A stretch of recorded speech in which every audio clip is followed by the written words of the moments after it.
Marwari media आप देख रहे हैं। आज है 19 सितंबर 2025 शुक्रवार का दिन, हिंदू तिथि आश्विन माह की त्रयोदशी। नजर डालेंगे आज की बड़ी खबरों पर। शुरुआत करेंगे देश की बड़ी खबर के साथ।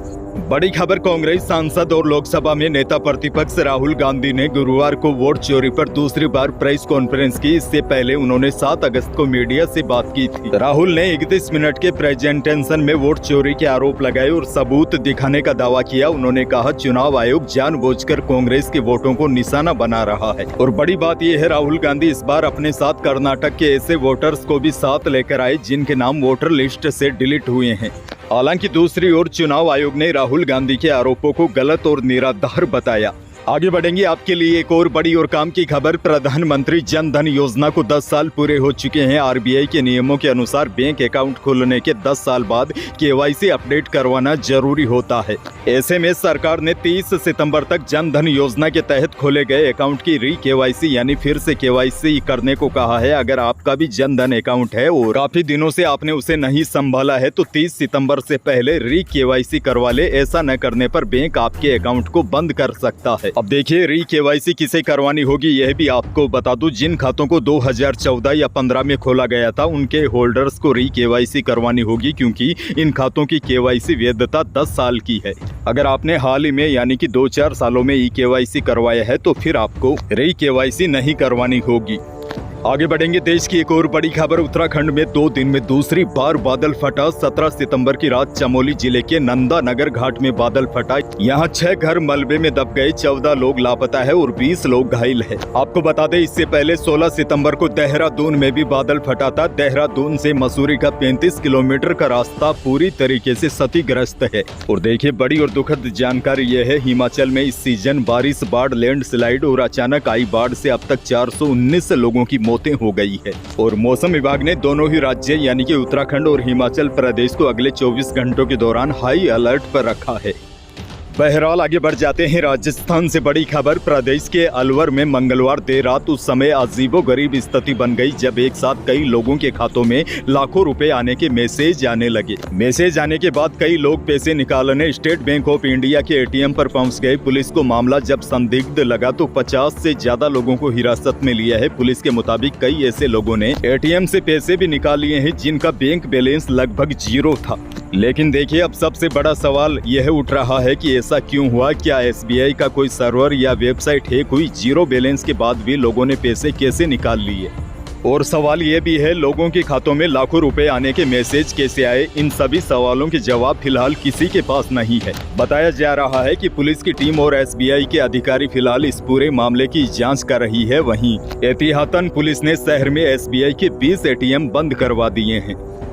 आगे बढ़ेंगे, एक और बहुत बड़ी खबर। राजस्थान में अपराधियों के खिलाफ एक अलग तरह की कार्रवाई की गई है। झालावाड़ जिले में अपराधी माफिया और ड्रग तस्करों के घरों और ठिकानों की बिजली काट दी गई है। राजस्थान में पुलिस ने इस तरह का ये पहला अभियान चलाया है। यह अभियान झालावाड़ में चलाया गया है जिसका नाम ऑपरेशन ऊर्जा पर हार रखा है। इस अभियान के तहत 371 हिस्ट्री सीटर और खतरनाक अपराधी, नशा माफिया और अन्य अपराधियों के खिलाफ कार्रवाई की गई। इसके तहत इन अपराधियों के 660 घरों और ठिकानों पर अवैध बिजली कनेक्शन काट दिए गए। बड़ी जानकारी यह भी आ रही है, इस प्रकार का अभियान पूरे प्रदेश में चलाया जा सकता है।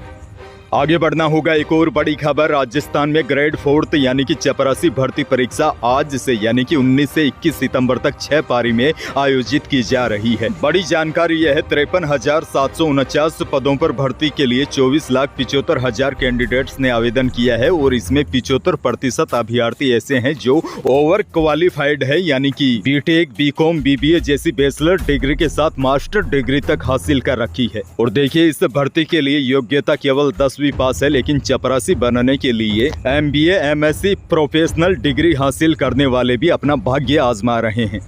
एक और बड़ी खबर, पूर्व सीएम अशोक गहलोत ने स्कूली किताबों में आदिवासियों का इतिहास मिटाने को लेकर राज्य सरकार पर निशाना साधते हुए माफी मांगने की मांग की है। गहलोत ने सोशल मीडिया पोस्ट के जरिए मानगढ़ धाम का इतिहास हटाने और कालीबाई का पाठ हटाने को लेकर सरकार पर कई सवाल उठाए हैं। गहलोत ने एक्स पर लिखा कि आदिवासी अस्मिता को लेकर भाजपा की तुच्छ मानसिकता का यह परिचायक है कि 4वीं कक्षा की किताब में मानगढ़ धाम के इतिहास को हटाने का काम किया है।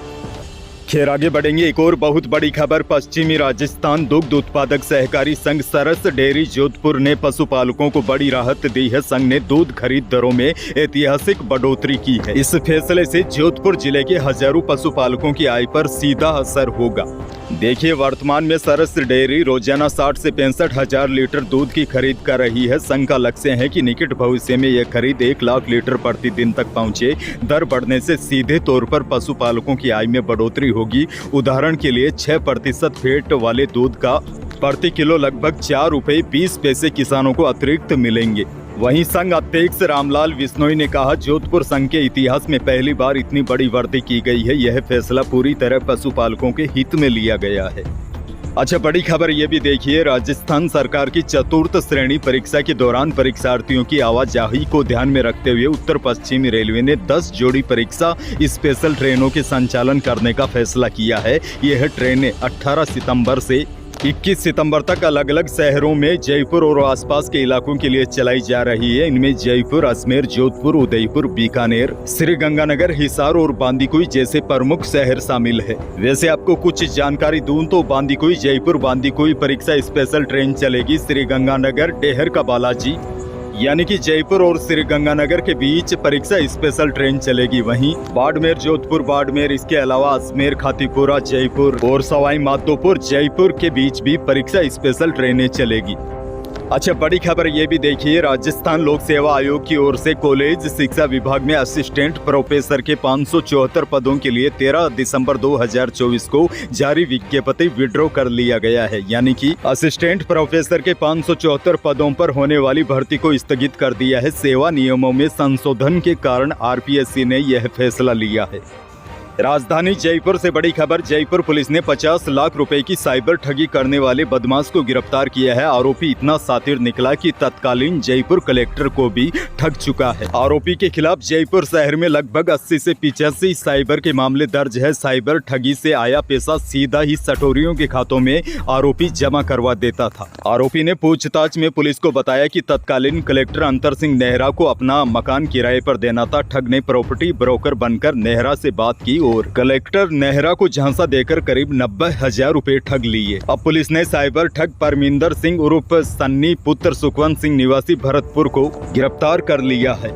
आगे बढ़ेंगे। एक और बड़ी और राहत वाली खबर, क्योंकि लंबे समय के बाद सोने और चांदी के भाव में गिरावट का सिलसिला शुरू हो गया है। राजस्थान के सराफा बाजार में बीते 2 दिनों में जहां स्टैंडर्ड सोने की कीमत में 1300 रुपए की गिरावट आ गई है, वहीं चांदी भी प्रति किलो पिछले 2 दिनों में 3400 रुपए तक टूट गई है। गुरुवार को मुनाफा वसूली के दबाव में जयपुर सराफा बाजार में दोनों कीमती धातुओं में रिकॉर्ड गिरावट आई। चांदी 700 रुपए कम होकर 1,29,300 रुपए प्रति किलो रही। वहीं शुद्ध सोना भी 700 रुपए टूटकर 1,12,200 रुपए प्रति 10 ग्राम रहा और 22 कैरेट यानी कि जेवराती सोना भी 700 रुपए फिसलकर 1,04,600 रुपए प्रति 10 ग्राम रहा। मौसम को लेकर भी बहुत बड़ी खबर है। राजस्थान में बीती रात से एक कमजोर सिस्टम के एक्टिव होने से बीती शाम को पूर्वी राजस्थान के कई जिलों का मौसम बदल गया। धौलपुर, जयपुर, सवाई माधोपुर, टोंक, बारां, बूंदी समेत कुछ स्थानों पर तेज बारिश से किसानों को भारी नुकसान हुआ है। वहीं मौसम विभाग के ताजा अपडेट के अनुसार 20 सितंबर से पूरे प्रदेश में बारिश का दौर थम जाएगा और दक्षिणी पूर्वी राजस्थान में भी मौसम साफ होने लगेगा। लेकिन बड़ी जानकारी ये है, आज भी कोटा, बारां, झालावाड़, चित्तौड़गढ़, प्रतापगढ़ और बांसवाड़ा में आज कई स्थानों पर हल्की से मध्यम दर्जे की बारिश हो सकती है। लेकिन प्रदेश के बाकी हिस्सों में इस सिस्टम का असर नहीं दिखाई देगा। लेकिन आज दक्षिणी पूर्वी राजस्थान के कई स्थानों पर बारिश होने की संभावना है। अंत में एक और बड़ी और काम की जानकारी दे दूं। देखिए, आजकल हर कोई नया स्मार्टफोन लेना चाहता है, लेकिन अक्सर हम जल्दबाजी में अपना पुराना फोन बेचते समय कई गलतियां कर देते हैं। ऐसे में सबसे बड़ी लापरवाही यह होती है कि फोन का डेटा ठीक से डिलीट भी हम नहीं कर पाते। यानी कि जैसे हम किसी को अपना पुराना फोन बेचते हैं तो पुराने फोन में photo, WhatsApp chat, banking details, email और पासवर्ड जैसे निजी जानकारी भी सेव रहती है और यह जानकारी अगर किसी गलत हाथों में पड़ जाए तो बड़ा नुकसान हो सकता है। इसीलिए जानकारों ने सलाह दी है कि फोन बेचने या एक्सचेंज करने से पहले सिर्फ फैक्ट्री रीसेट करना काफी नहीं होता, क्योंकि कई बार पुराना डेटा स्पेशल सॉफ्टवेयर की मदद से रिकवर किया जा सकता है। अब देखिए, आप अपना पुराना फोन बेचना चाहते हैं तो सबसे पहले उसे पूरी तरह रीसेट करें। उसके बाद उस फोन में दोबारा कुछ डेटा अपलोड करें, जैसे अपने फोन में बिना काम के वीडियो, बिना काम की फोटोएं या कोई फिल्म या फिर गाने। उसके बाद इनको डाउनलोड करने के बाद दोबारा अपने फ़ोन को फैक्ट्री रीसेट कर दे। ऐसे में अगर नया मालिक या कोई भी आपके फ़ोन से डेटा रिकवर करने की कोशिश भी करे तो उसको सिर्फ यह बिना काम की फाइलें या वीडियोज ही मिलेंगे। तो यही थी प्रदेश, देश और विदेश की कुछ बड़ी और काम की खबरें। वीडियो को लाइक करना बिल्कुल न भूलिए और चैनल पर नए हैं तो सब्सक्राइब जरूर कीजिए ताकि आप अपडेट रहे बड़ी और काम की खबरों से। धन्यवाद।